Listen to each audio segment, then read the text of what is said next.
Sa isang abalang coffee shop, isang lalaking palaboy na nagngangalang Frank ang maling napagbintangan ng pagnanakaw ng pitaka.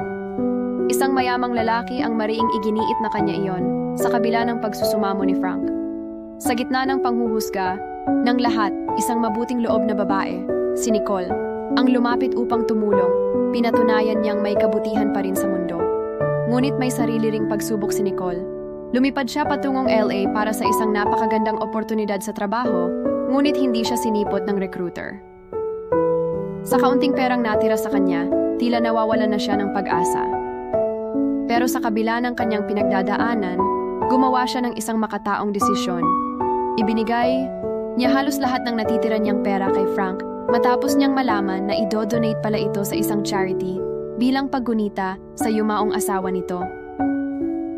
Kinabukasan, isang hindi inaasahang tawag ang natanggap ni Nicole. Humihingi ng paumanhin ang kumpanya sa nangyaring aberya at inimbitahan siyang mag-interview mismo sa CEO.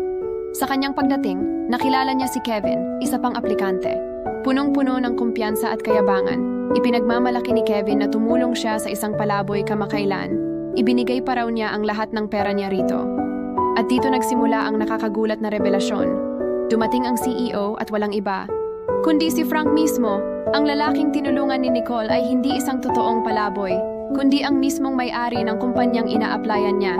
Lahat ng nangyari ay isang pagsubok upang makita ang tunay na ugali ng mga aplikante.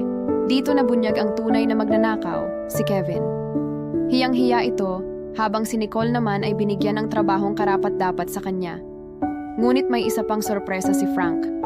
Bilang pasasalamat, sinulatan niya si Nicole ng isang tseke na nagkakahalaga ng 99,000, 10 beses ng perang ibinigay niya rito.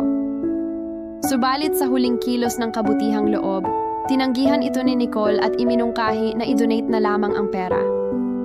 Sa huli, nagkatotoo ang sinabi ng kanyang ama. Ang paggawa ng tama ay laging may gantimpalang bumabalik sa'yo.